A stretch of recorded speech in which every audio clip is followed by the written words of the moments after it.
Get in the know. Non-stop Vikings talk. It's Purple Daily on Score North and ScoreNorth.com.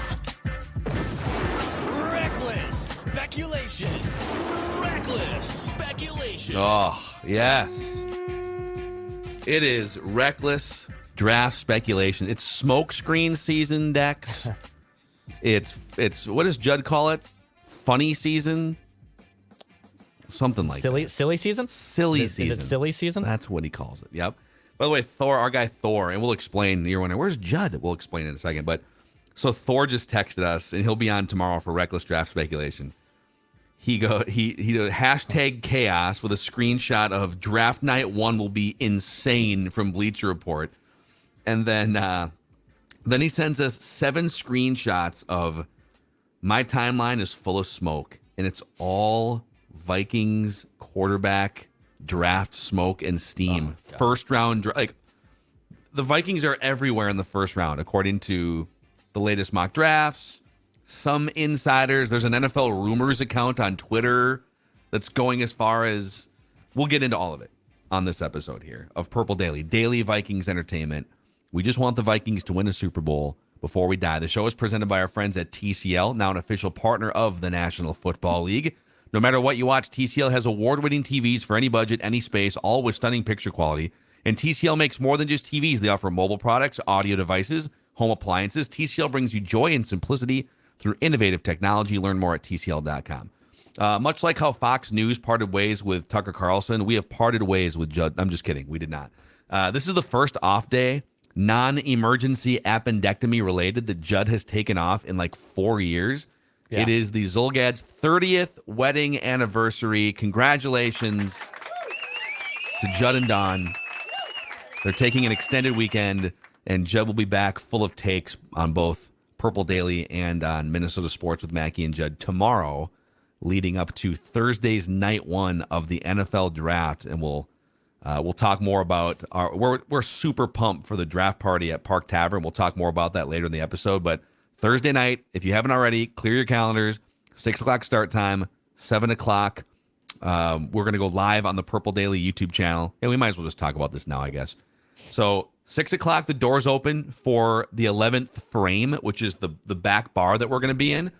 But Park Tavern opens at 11 a.m. on Thursday. So you can arrive early, and you can hang out in their main area. You can go bowling, whatever you want to do. They have multiple bowling lanes. But the doors to the actual draft party aren't going to open until 6 o'clock, and then we go live at 7. And also, there's going to be a spillover space outdoors, but also it's in a tent with heaters and TVs and stuff. So it's an indoor event, but there is going to be spillover in a tent that's outside, but it's not going to be like last year where if it does rain, there was no cover. There will be cover and everything else. So, and draft party attendees will be able to test drive a 2023 EV all night long too. So very nice. Super pumped, Dex. Yeah, 64 degrees too, I think, is the temperature. So in that spillover area, you'll be all good. I know Judd was texting me, what he was up to over the weekend with Dawn and whatnot. I think the 48 beers that he'll like to take with Before I Die. I don't know if he'll be able to get away with that at Park Tavern, but it'll be Before I Die. I'll be back. New can too, which looks really awesome. So we're excited. We're jacked. This is going to be awesome. I don't know. Maybe I'll go full Stone Cold Steve Austin if they indeed trade up for this quarterback here. We'll see what happens. We'll see what happens. Well, let's get into this because so you floated this idea to me last night and said, all right, what if there's so much happening this weekend. What if we just took 3 of the craziest mock draft scenarios that we've seen from credible platforms this weekend and just kind of go through them? If the draft played out this way for the Vikings, how would you feel? All of these are quarterback related, but they're all 3 very different. And so we'll start with scenario number 1, which I'm going to label, let's get nuts. Let's get nuts. You want to get nuts? Let's get nuts. This is from Jamie Eisner. He's the COO of the Draft Network, okay? Okay. This is one of the most prominent mock drafting websites on the internet. And Jamie Eisner, according to what he writes here, is at least somewhat plugged in. So he has the Vikings, I'll just get right to it, trading up to the number 2 overall pick with the Houston Texans. He's got Bryce Young going number 1 to the Panthers, and then he's got the Vikings trading up to number 2 overall where they draft. I want a mock. Will Levis, quarterback, Oh, wow. Kentucky. And here's the write-up. Surprise! You may have seen betting odds change for the number 2 overall pick on Saturday, with Levis becoming the odds-on favorite. But I don't think that's because the Texans are taking him. I've heard loud rumblings that the Vikings are very active in trying to trade up for a quarterback, and I think they will pull off a blockbuster here. Oh. Levis will succeed Kirk Cousins after the Vikings chose not to extend Kirk beyond this season. There's a major disconnect between how fans and those inside the NFL view Will Levis. Don't get me wrong, there are several people in the NFL who are uninterested in drafting Levis this high, but there are plenty who believe he is absolutely worth the cost with the upside to be the best passer in this class when it's all said and done. What do you make of this, Dex? So Will Levis, I was talking with Tyler Fornes last Thursday. And by the way, Tyler Thor and I will have a special new episode. Brand new show, actually. Am I allowed to make this announcement? Absolutely. Am I allowed to make this announcement? It's coming out today. Yeah, we have a new, it'll be a new weekly draft-related show starting today called Purple Daily on Draft with Thor Nystrom, Tyler Fornes from Vikings Wire, and old Dex Tweets, gluing it all together. So look for that on the Purple Daily feeds today. I'm basically the center here. I'm just under center with those two quarterbacks here, dropping draft takes. I'm really excited to talk to them about it. And Will Levis, I believe Tyler framed it up as Kirk Cousins with a monster arm. Like, that's his comp. He's Kirk Cousins with a monster arm. So Kirk with a more better arm. And I know those hilarious draft videos come out, which we saw over the weekend of Will Levis, like on a knee or on a bucket or whatever it was, like just throwing a 60-yard dart, hitting a goalpost. That doesn't do anything for me, by the way. Zero. Okay. Jamarcus Russell, Tavares Jackson, there's all sorts of big arm quarterbacks. Jeff George. Oh yeah, like could throw a ball 90 yards, ridiculous. And I think it was JT O'Sullivan too, former Vikings quarterback, by the way, and random Viking of the week, who was tweeting over the weekend about him that he doesn't buy it yet. He doesn't buy the Will Levis stock of all the quarterbacks. He's kind of out on that guy. I like Will Levis. I don't know if I can be convinced. And to be honest, I whether it's Richardson or Stroud, and I know we're going to go through a whole multitude of quarterbacks, going up that high to find the dude at number 2, which is, in my opinion, just I don't think any of these guys, just from my analyzation, is not a surefire thing at number 2. So I'm out on that idea, basically, is what I'm saying. I'm out going all the way up to number 2 to get one of those two. Dude, I mean, you'd have to, so you're to go from 23 to 2, to me, I think based on the draft value chart, the minimum cost would be you'd clearly have to give up your 23rd pick, which obviously you're moving up 21 spots. You'd also have to give up next year's first round pick, the 2025 first round pick, and maybe even something else. Maybe even like your 3rd round pick this year. Because not only are you moving up and working off the draft value chart, you're presumably climbing other teams that are making offers. So it's probably a bidding war for that number 2 pick.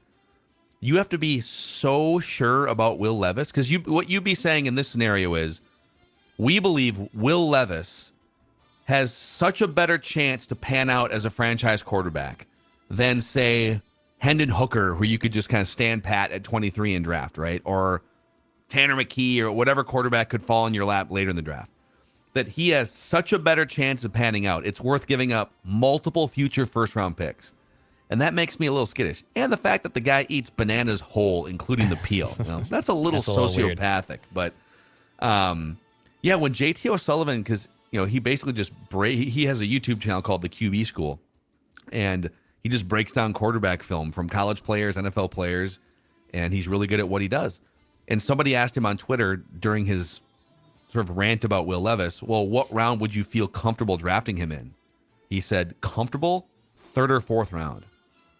Wow. Obviously, he's not going to be there in the 3rd or 4th round, but it's so polarizing. But if you were to tell me, hey, Kwesi and Kevin O'Connell love Will Levis, and here are 5 reasons why, I would probably just say, all right, let's go.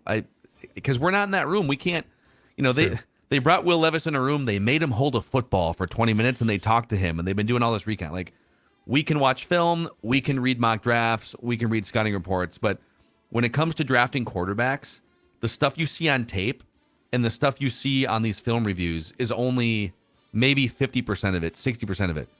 There's a huge leadership, drive, information processing aspect to being a quarterback and it's the reason why teams whiff so often on quarterbacks. Like, it's just really hard to flush out in the pre-draft process. So I think there's two ways to look at it, right? So if they feel like they have found their guy in this year's draft, which could be Levis, Richardson, whoever it is, and they've done the homework, they're smarter than you and I, like they know what they're doing. Okay, I guess I can get behind that. And then if they don't want to do that, though, let's say so next year they're going into the draft 9-8, classic Vikings season, right? They're picking 16th, 17th in the first round. Do you feel like they're going to be more likely to reach for someone because they do need, like, now it's a position of need, right? Like it would be more of a need next year than now because you do have Kirk under contract. So would you rather, I guess, them mortgage the draft capital because they've done their homework this year? It's going to be a succession plan. There's going to be a sit and wait and see moment with that quarterback, or are you a little bit more gun shy because now you're going into the draft next year with such a need at the most important position that you don't want to have Christian Ponderitis, where now you're reaching for a quarterback because you absolutely need one because there's no one on the roster? I would rather be aggressive and dictate how you acquire the quarterback that you feel comfortable with than have the draft dictate it to you. Because we've done these episodes the last couple weeks, and this is obviously there's a lot of the stat that I'm going to give you obviously has a lot of like context missing, but the first quarterback taken the last 20 years has about a 70% chance to hit. The second quarterback taken has about a 35 to 40% chance to hit. Third quarterback taken down to 25%. Fourth quarterback, in the last 20 years, or since 2000, so the last like 22 years, the only fourth quarterback taken who has panned out at an above average level for multiple years is Derek Carr, for instance. So, like, if my options are stand pat at 23, cross my fingers, and just hope that I can get the fourth or fifth quarterback off the board, or be aggressive and go hunting for the guy that I like as the second quarterback off the board, I think hunting for the guy that you like pans out a higher percentage. It doesn't mean it's 100%, but I'd rather be aggressive. And the scenario you painted, you're right. Like, they're going to be competitive this year. They're going to be in the exact same spot, roughly. They're going to be drafting 18th or something next year. If you want one of those quarterbacks, especially one of the top two quarterbacks in next year's draft, you're going to have to give up future first round at some point. Unless they get super lucky later in the draft, they're going to have to give up future first-round picks to get their quarterback of the future. That's just how it is with the way that they're going about. Like, they're not going to be a 3-win team, which is great. Like, you don't have to suffer through that. And what Judd's been saying, too, about, Rick Spielman, he got gun-shy. Like, he tried Ponder. That was a huge reach. It didn't work. The Teddy pick, which actually I appreciate, and I think that was more of a savvy Rick move, then blows up in their face because Teddy's knee unfortunately explodes in a practice. I trust Kwesi. I trust Kwesi and Kevin O'Connell that they have a process here. It's different than Rick Spielman, obviously, but if they have found their guy, I can be talked into it. I think I look at what probably shocks me, Phil, is it's the sticker shock, right? And I think a lot of Vikings fans are probably in the same bin. It's sticker shock.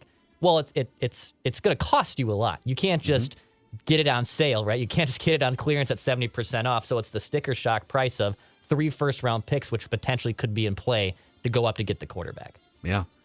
But it's like, the Chiefs had to pay it. The Niners paid it with Lance, and it failed, and they're still one of the best teams in the NFL. Mm-hmm. So even if it fails, it's not a total death knell. All right, let's get to scenario number 2 here. And these are some of the mock drafts that came out from credible platforms, by the way. This one is from Chad Reuter, NFL.com. He is one of the more prominent mockers in the mockosphere. So Chad Reuter has the first, this is a 7-round mock, by the way. He's got the first round looking like this. So Bryce Young to the Panthers, Will Levis to the Texans, Will Anderson Jr. to the Cardinals, CJ Stroud to the Colts, Tyree Wilson Seahawks, Devin Witherspoon, first corner off the board to the Lions, and then there's a cornerback run with Christian Gonzalez. Falcons taking Bijan Robinson 8. That's about the second highest we've seen him. Jalen Carter falling all the way to the Bears at 9. Wow. And then, oh my God, the Vikings are on the clock at 10. Oh my God. They slide in here in a projected trade with the Philadelphia Eagles, where the Minnesota Vikings select out of the University of Florida quarterback Anthony Richardson. And here's the write-up. Kwesi Adolfo-Mensah has not been shy about trading draft picks since taking the job last year. Richardson's potential as a dual-threat playmaker validates the hefty price Minnesota pays to jump up the board. The 23rd pick, a 2023 third-rounder, so it's the 23rd, the 87, and a 2024 first-rounder. The Vikings also probably trade down in the fourth round to regain a selection later on. So you got the first scenario, which I don't think they put the price on the trade, but it would, to go from 23 to 2 would cost you for sure another first round pick. Yeah. Do you like that? I kind of like this. Like, obviously the draft would have to play out this way. You'd have to get lucky if you like Anthony Richardson and he falls to the 10th pick. I would rather do this and give up one fewer first round pick, because Anthony Richardson, again, there's not a 100% chance that he, becomes a fully realized version of his best comp. But if all of the quarterbacks pan out to their 95th percentile, Anthony Richardson, I think, is the guy that you're going to want to have. He's modern day Dante Culpepper with all the measurables, the relative athletic score, everything. So but you won't be able to, you can plan for the first one we just did. If you wanted to trade up to the number 2 pick right now, you could do that, and you would know that you're going to get the second quarterback. You can't really plan. You can't just trade for the 10th pick right now. You're going to wait for the draft to play out this way. So you have to get lucky for this to happen. But this is another really fascinating one, Dex. Yeah, Richardson's athletic score, the RAS, as I've seen, his RAS scores are absolutely through the roof. It's a 10. It's literally a 10 out of 10. He's an athletic freak, and yeah, kind of reminds you of Dante. And I loved Dante Culpepper a lot. That was the first quarterback that I gravitated towards when I started watching the Vikings. This trade scenario where you're only given it's a lot like the Bears getting Fields, right? I mean, it's a similar price. They only gave up, I believe, one future first round pick, I believe, to go up and get Justin Fields a few years ago. So this is a similar situation where I can probably be talked into this one a lot more than going all the way up to number 2. Especially since Richardson has, I think, a much more higher ceiling than Levis or Stroud or any of these other guys, and he's kind of like this fun magic project that you get to figure out. I can be talked into this one, I think, a lot more than the first scenario. No, I think, and you could probably argue this with Levis too, but with Richardson in particular, I don't think he can start day one. There's just the accuracy issues. There's some things to iron out there. So the best case scenario for him would be to not start week 1 unless he has a crazy good offseason. So in this scenario, I think you'd like to keep Kirk Cousins for one more year, so Anthony Richardson in a perfect world could just sort of sit behind a professional, and then you get 4 more years of team control. But the problem with that is Kirk plays out the final year of his contract, and then he walks. You might get actually, I don't think you can get a comp pick because of the void year. So he walks for nothing. You've given up a future first-round pick and your 23rd and your 87 to move up. You're without draft capital. Wouldn't you rather recoup some draft capital by trading Kirk? You draft Anthony Richardson, then you turn around the next day or later on, maybe you trade for 2024 draft picks after June 1st and go get another second-round pick or a third-round pick for the 2024 draft so you can get something for Kirk. So that's another thing they'd have to weigh is, what's the value? Is it Anthony Richardson sitting behind Cousins? Or would it be trading Cousins for a second and a third round draft pick so you can keep building your nucleus?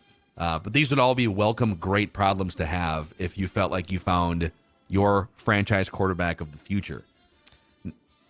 And if Kirk Cousins is upset about that, and to the point where he says, I don't want to play here anymore, well then okay, I guess go trade him. But does that hurt the Vikings' chance of getting something back in return that's significant because he wants out? Because he wants out so bad. I don't think he'll play that much of hardball. I'd be kind of shocked if that happened. Yeah, but he's probably not going to like it. He's probably not going to like it. I agree. I don't think he would make a huge stink. I think, because again, it the 49ers, the 49ers' desperation is the leverage. yes, they might be able to say, well, I mean, he doesn't want to be there anymore. And you'd say, well, I mean, he's under contract. Like what, we just gave him a $20 million bonus or a $10 million base. He's going to make $30 million. So I don't think I don't see Kirk as a guy that's going to like hold out because he doesn't want to play for the Vikings. So I still think the 49ers' desperation to find a reliable, healthy, pilot to sit in that plane is going to speak volumes. But so that's scenario number 2. Before we get to scenario number 3, I think it's worth noting here that you have 2 different trades, 2 different prominent mock draft platforms. Vikings trading up for Will Levis and Anthony Richardson. And nowhere to be found in these mocks is CJ Stroud to the Vikings. And that brings us to something else that happened over the weekend. Okay. I'm going to read you this write-up this is a New York Post write-up from something that caught fire over the weekend. So CJ Stroud's cognitive test was a train wreck, and this actually makes me a little nervous. Some league executives are calling CJ Stroud a potential bust after Bob McGinn from Go Long released S2 test scores. This is the new Wonderlic, basically. A cognitive test for quarterbacks going into the draft for this year's class. Quote, Stroud scored 18th percentile on this test. This is like a red alert. You can't take a guy like that, one NFL executive told Bob McGinn. That's why I have Stroud, the anonymous executive says, that's why I have Stroud as a bust.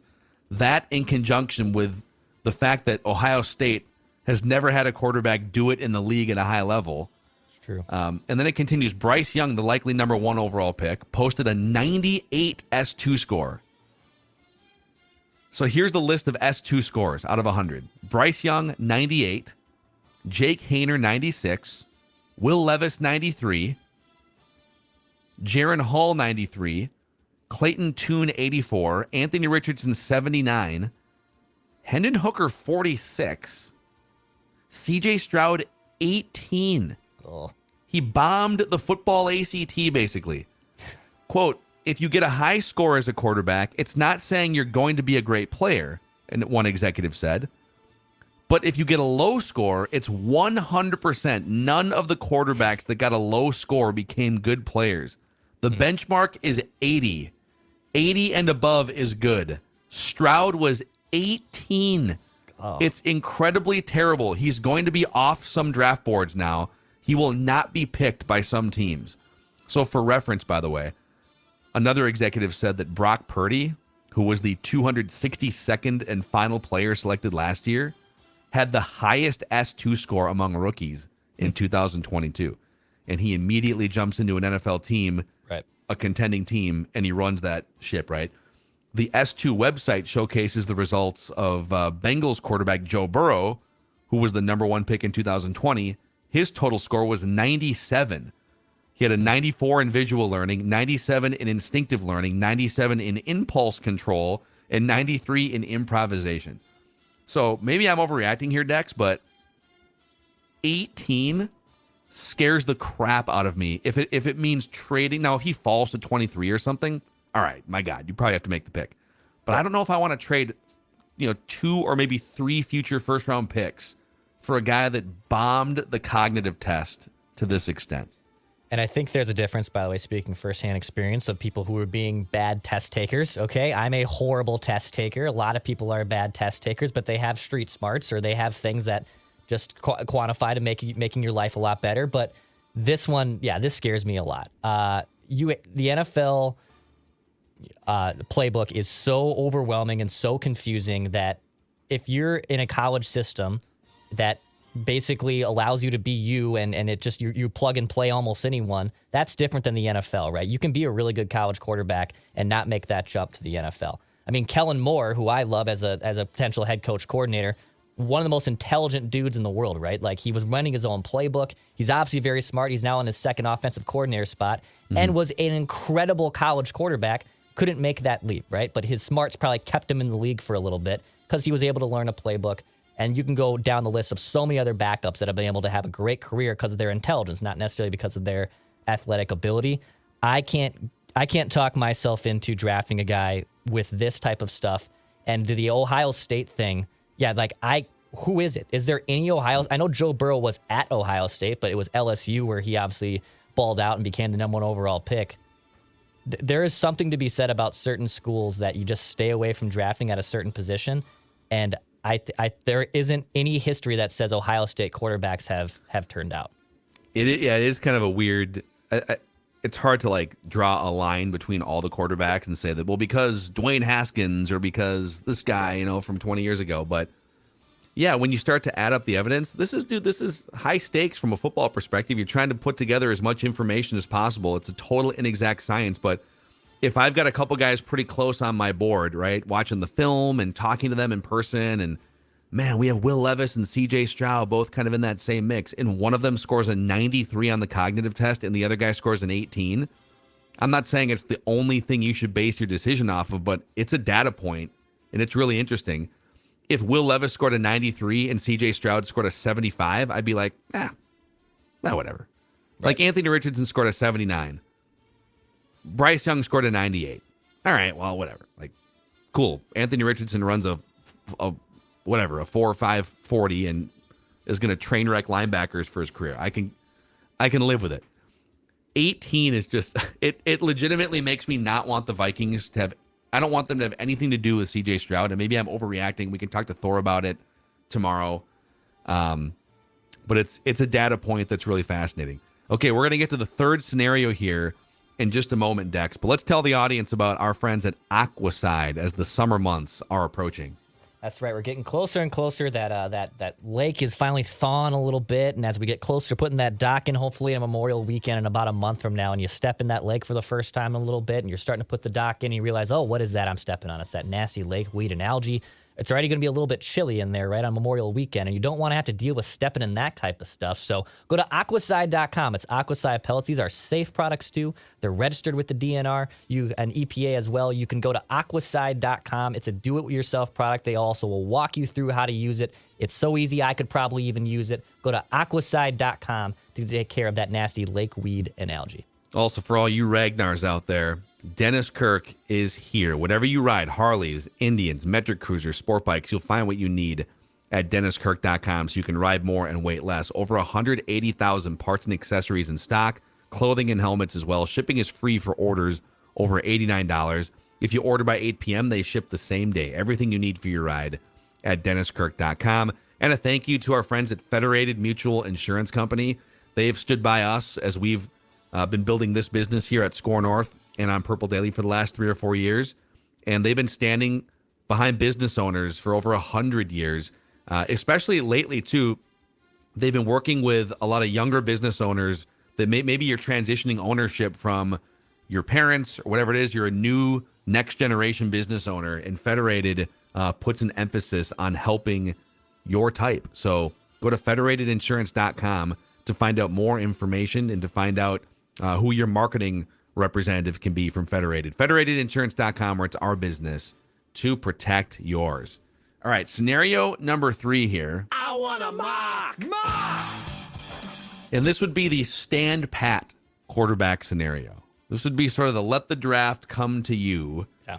And this is from Matt Miller, ESPN.com. He did is this a 7-rounder? This is a 7-rounder. Oh, boy. Man, we got the 7-rounder heavyweights going at it. Matt Miller, Chad Reuter. Our sources telling us that Randy in Cottage Grove has his Vikings 7-rounder tomorrow on our other daily show, Minnesota Sports with Mackie and Judd. We'll see how that goes. But Matt Miller has the draft playing out this way. Bryce Young to the Panthers, Will Anderson Jr. and Tyree Wilson to the Texans and Cardinals, C.J. Stroud to the Colts, Jalen Carter, Devin Witherspoon, Anthony Richardson to the Raiders, and then Will Levis to the Titans at 11. Let's scroll down to the Vikings here with the 23rd pick in the 2023 NFL Draft. According to ESPN's Matt Miller, the Minnesota Vikings select out of the University of Tennessee quarterback Hendon Hooker. I want to mock. And the write-up reads like this. One of the most popular texts I've gotten from evaluators throughout the past 10 days has been some form of watch the Vikings for Hendon Hooker.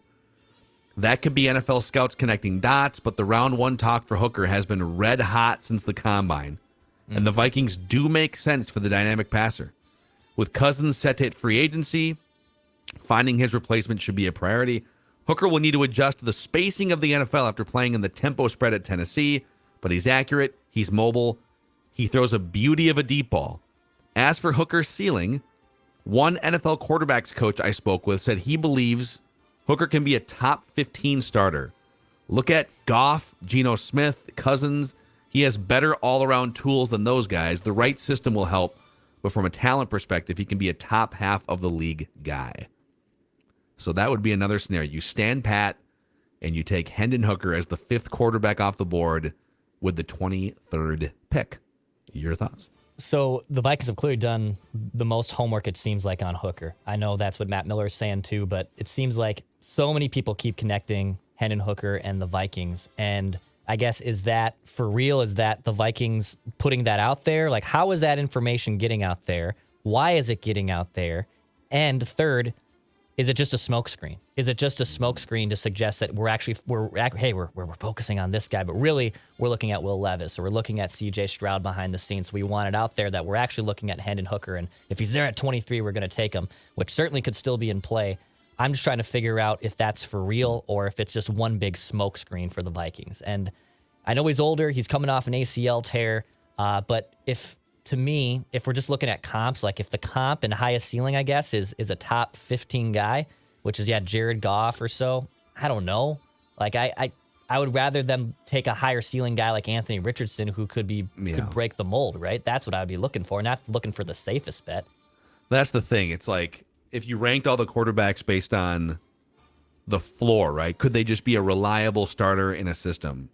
Hendon Hooker probably ranks higher than Anthony Richardson. I think Anthony Richardson actually has a huge bust percentage. But if you're ranking the quarterbacks off of who can be a perennial all-pro, future Hall of Fame star, like a Patrick Mahomes, Anthony Richardson is probably at the top of the list. But maybe that version of him only comes to fruition like 20% of the time. So it's a risk.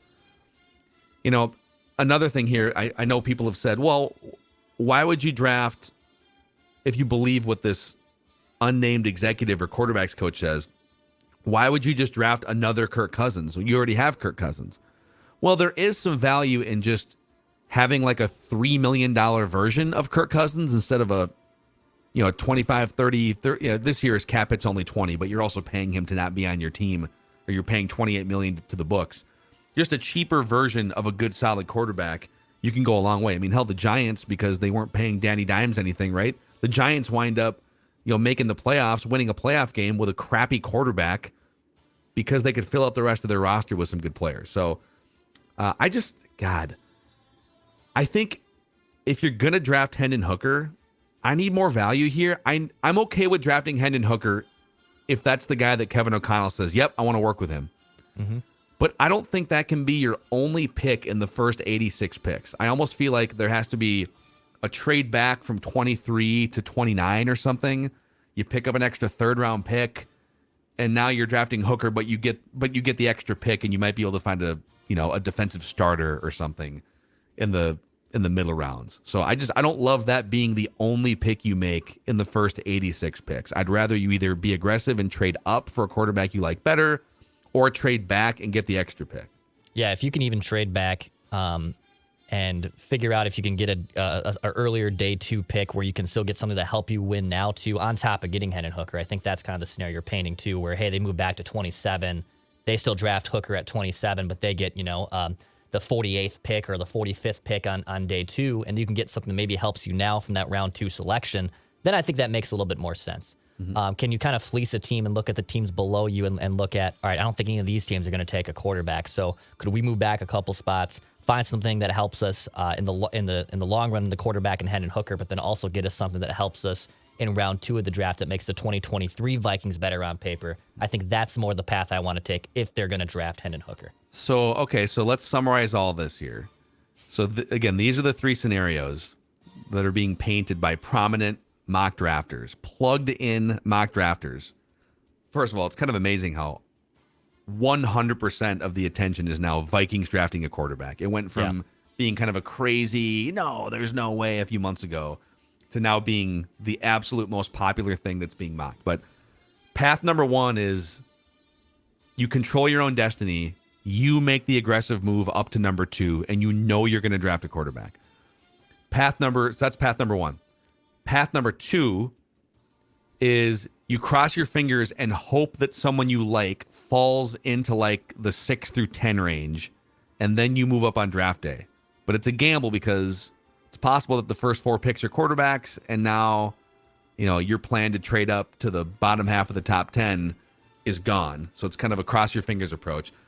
And then path number 3 is just stand pat. Maybe you trade back, but you feel comfortable taking Hendon Hooker or maybe Tanner McKee later on. You're not aggressively pushing for one of the top. But maybe they have Hendon Hooker as their second best quarterback, and we don't know. That's the other thing we don't know. But which of those 3 paths is most appealing to you after hearing all of them? I think scenario 2.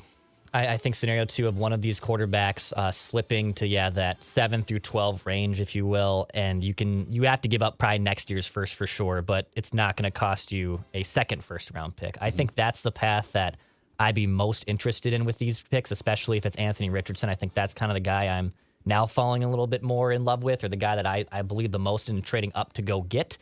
Just given his ceiling and given the fact he's a project and the fact Kirk Cousins is going to be the starting quarterback. And if he says boo about it, that's a different scenario. But the Vikings are going to be better with Kirk Cousins on the field than a raw Anthony Richardson.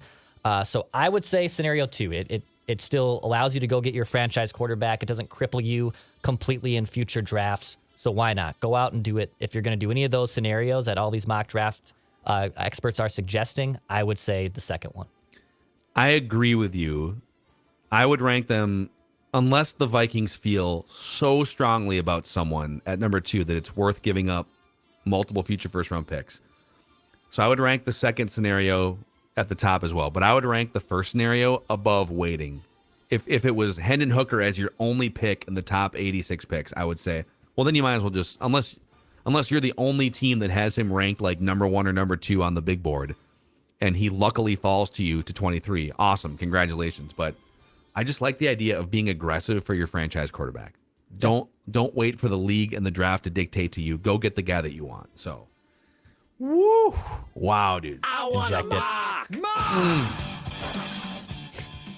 It is silly season indeed. It's also golfing season here pretty soon. Like the weather today is pretty nice out too. The Meadows at Mystic is an official partner here at Score North. That's right. The Meadows at Mystic Lake. We got some 60s hanging out. Okay, we got some 50s this weekend. We're getting closer and closer to golf season opening here, which will be great. The Meadows at Mystic Lake is one of the nicest and most scenic, award-winning public courses there is. You can go to golfthemeadows.com, and you know what? I'm on golfthemeadows.com. The wait is over. Okay, The wait is over. You can book a tee time. It is official, folks. You can book a tee time. Get your clubs. Get the sticks. Get the sticks.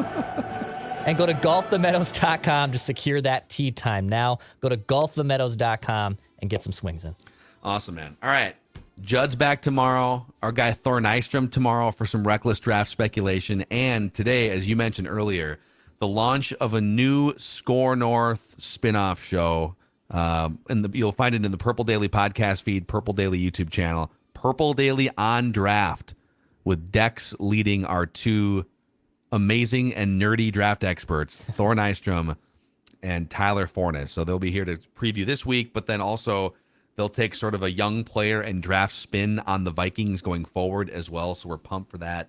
And we appreciate you helping make this one of the most popular football podcasts in America. You crazy Vikings fans. We'll see you Thursday at Park Tavern. Mark your calendars, 6 o'clock Thursday at Park Tavern in St. Louis Park. And we'll be back at you tomorrow with some reckless draft speculation. See you.